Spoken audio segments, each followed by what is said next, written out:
On dirait que je suis beaucoup plus grande que toi. Mais tu es beaucoup plus grande. Oui, non, mais celle-là, elle est plus haute.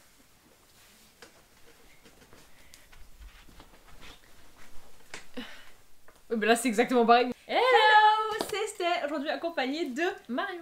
Et nous allons parler de la fameuse saison 1 de la série Shadow and Bone. Ok, stop, on recommence, j'ai dit Shadow and Bones. Shadow and Bone. Bone.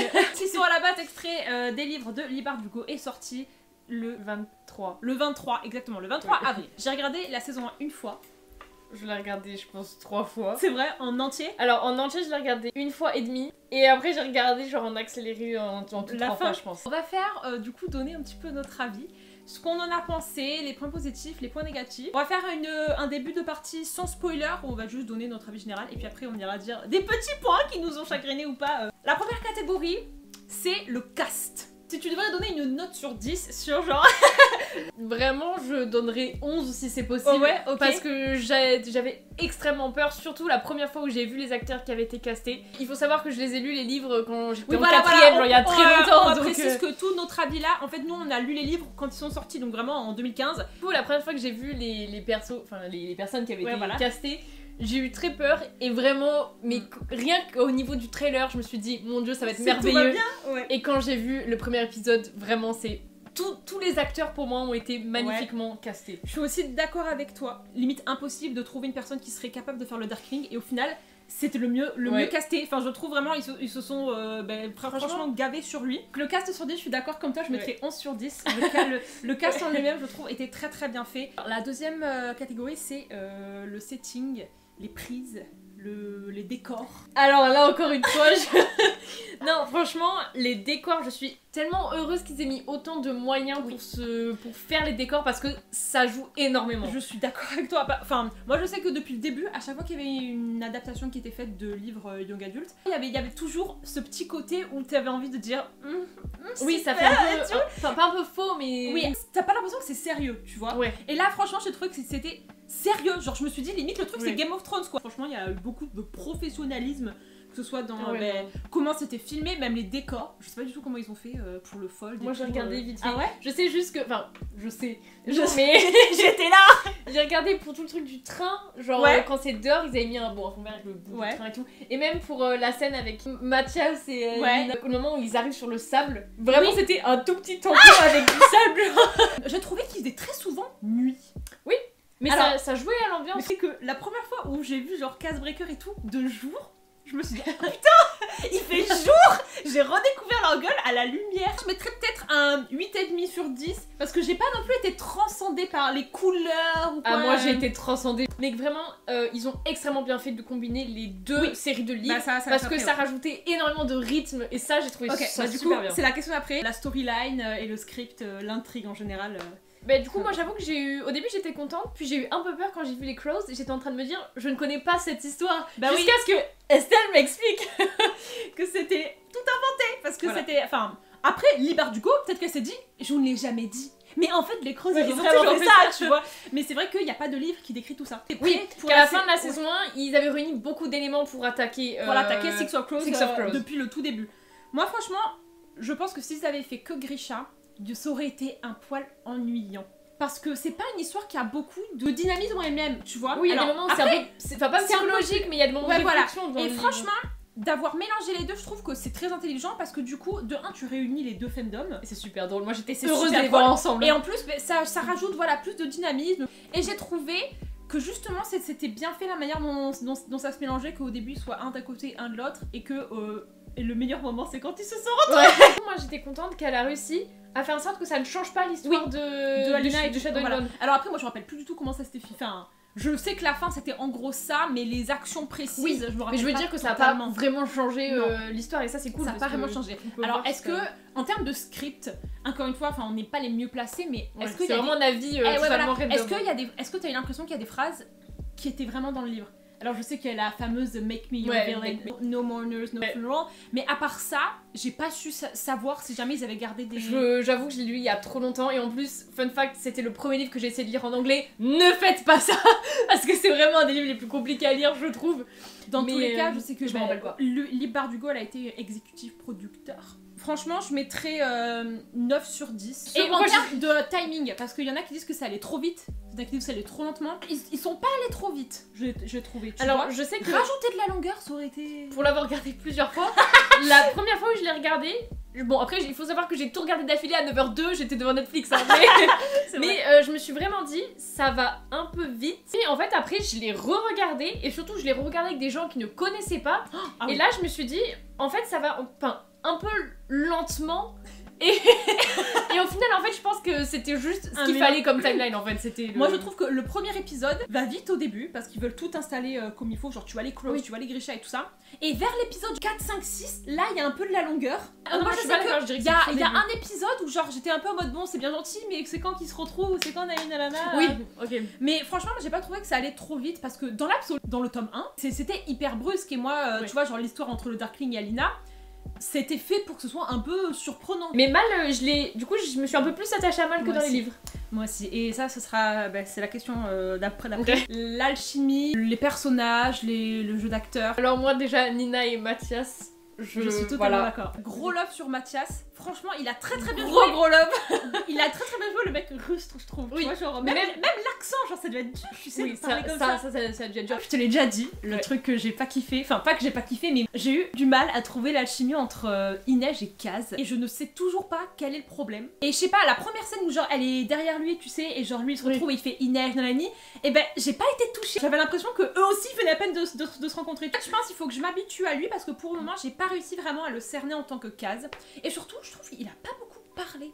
Il a pas beaucoup de scènes où il avait vraiment l'opportunité de vraiment se mettre à fond dans le personnage. T'as Jasper qui est vraiment... Voilà, Jasper il est super drôle. Je trouve que pour les Crows, en fait moi je trouve que le personnage qui jouait le mieux de toute cette série c'est Ki Chiang, donc l'acteur de Jasper. Franchement il a stole the show, mais stole the show à 100%. Je suis pas tout à fait d'accord, c'est juste que c'était son personnage. Du coup pour moi il a fait super bien son personnage, mais j'ai quand même apprécié moi les prestations des autres parce qu'ils jouaient leur personnage en fait. J'ai hâte de voir dans la saison 2 avec plus de scènes. Kaz et Inej, que vraiment je les vois. Et un truc que je suis un petit peu deg, et ben Inej, il y a eu, je t'ai déjà dit, très peu de scènes où elle fait des actions de ninja et tout. Genre souvent, ils font en mode Inej est partie en mode ninja, ils filment et c'est juste genre elle est plus là. Et moi j'aurais bien aimé la voir genre faire un petit flip arrière ou un truc comme ça, tu vois, parce que là c'est juste oh et ben elle est plus là. Et genre tu sais pas comment elle est partie mais elle est plus là. Il faut savoir que je l'ai regardé avec mes parents la deuxième fois et ils m'ont dit elle a des pouvoirs elle aussi. Je vais dire non elle est juste un ninja. Et la chemistry entre Alina et le Darkling, magnifique. Alors moi honnêtement, la première fois que j'ai regardé, mais parce que je me disais que ça allait trop vite, c'est peut-être pour ça que je suis restée un peu... Mais quand je l'ai re-regardé, vraiment je suis tombée amoureuse de... J'ai fait pause au moment où genre elle elle sourit quand elle avec un sourire, les deux genre, les sourires. Et vraiment genre j'ai vu le Darkling Alina quoi. Mais moi je mettrais 8 sur 10 parce que tout était parfait, mais Kaz et Inej, moi ça m'a manqué un petit peu. Moi je mettrais 9 quand même. Alors j'ai mis fun and entertainment. Est-ce que le fait que ce soit Shadow and Bone a fait que t'as kiffé ou la série, vraiment la série t'as kiffé? Alors la première fois j'avoue que j'ai majoritairement kiffé parce que j'étais en mode c'est Shadow and Bone. Ouais pareil. Mais en vrai je me suis quand même dit à toutes les 2 secondes j'étais en mode oh c'est bien fait quand même. Bien quand même. Spoiler encore, arrêtez. Mais quand Alina elle se met dans le coffre, ça j'ai rigolé pendant 20 minutes et pareil avec la chèvre, j'ai rigolé mais... En vrai, il y a moitié-moitié que j'adore parce que c'est Shadow and Bone, mais en même temps, je me suis retrouvée à être plus intéressée maintenant que c'est une série. Moi, je mettrais du coup 9 sur 10 parce qu'après, voilà, ça peut non plus. Je mettrais 9,5. Et il y a une question qui est justement ce que tout le monde dit sur TikTok. Pour la première fois, la série est mieux que le livre. Alors, encore une fois, j'ai lu le livre il y a très longtemps, donc moi, ça va être compliqué. C'est ça, en fait, notre problème. Honnêtement, je sais que le tome 1, je l'ai vraiment adoré. Et vu que là, ça représentait la saison 1, je dirais que j'ai autant aimé les deux dans le sens où c'était quand même différent. C'était pas le même format. Après la saison 2, on verra parce que je sais que les tomes 2 et 3, je les ai beaucoup aimés, mais j'avais l'impression qu'il se passait moins de choses. Aussi, il faut savoir que mon niveau d'anglais était très médiocre. Là, pour le moment, je me dis waouh, c'est cool, mais quand on aura tout vu, c'est là où vraiment on pourra dire. On avoir une vue dans là, c'est sûr que le fait que ce soit visuel, on a kiffé, les acteurs y jouaient bien, nanani, donc ça ne pouvait que fonctionner. Mais pour le moment, je veux pas dire que c'est mieux que le livre parce qu'on a vu que un petit bout. Pour moi, même les personnages sont tous un peu... Enfin, ils représentent très bien les livres, mais il y a quand même une petite différence. Oui, il y a une petite différence, t'as raison.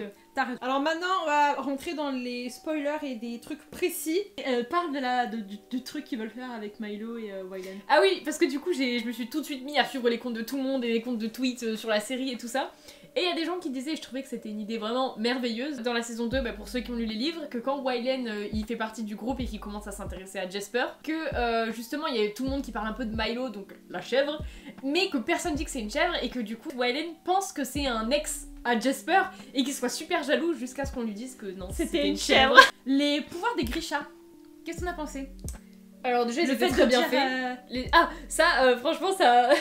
Le truc du vent, là, bon, c'était un peu... Ils ont mis un petit ventilo, machin, mais franchement, le feu, je trouvais que ça rendait super bien. Enfin, moi, j'ai trouvé que tout était bien, très bien. Et les shadows du Darkling... Elles étaient trop bien faites, même la lumière, hein. Même, enfin, les effets spéciaux, tout était bien fait en fait. Tout était bien fait, ouais. La scène du bateau, quand ils ont pour la première fois dans le Fold, à un moment donné, il y a un Volcra qui chope une meuf et elle se tape contre le bateau. Oui. Et je me suis dit, comment la meuf elle est toujours vivante? À ce moment-là, je me suis dit, waouh, genre l'effet spéciaux parce qu'elle est pas vraiment morte la meuf.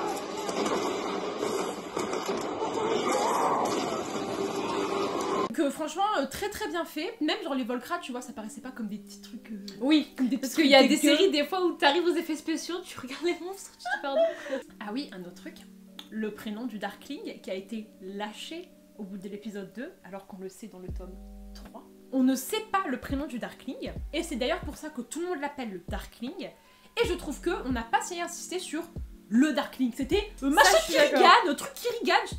D'ailleurs, quand au début ils ont dit General Kerrigan, j'étais en mode mais non, je savais pas je savais même pas qui s'appelait. Et tu vois, enfin, je trouve que ça crée un peu un mythe. Et là, le fait que ce soit genre General Kerrigan, je trouve ça a enlevé un peu de son swag déjà. Je suis pas d'accord sur ça, mais j'aurais aimé qu'il y ait plus le Darkling. Alina, elle savait pas qu'il s'appelait comme ça jusqu'au tome 3. J'aimais bien parce que ça faisait un rapport de je ne te connais pas, mais je sens cette attirance pour toi, tu vois. Enfin, c'était encore moins sain. Là, du coup, ils ont rajouté une proximité entre Alina et The Darkling qui casse un peu le côté toxique de la chose. Je sais pas si tu vois ce que je veux dire. Oui, ok, je vois. Limite, le mec, c'était ton pote. Quitte avec ses pistolets, là.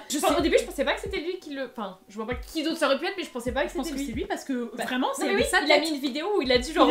On m'a entraîné pendant 150. Le seul truc qui m'a un petit peu déçu, c'est comme je t'ai dit, la BO. Oui, aucun film song. J'aurais bien aimé avoir des musiques que je puisse réécouter derrière. Exactement. Là, c'était que des trucs en mode instrumental, voilà. Même un générique.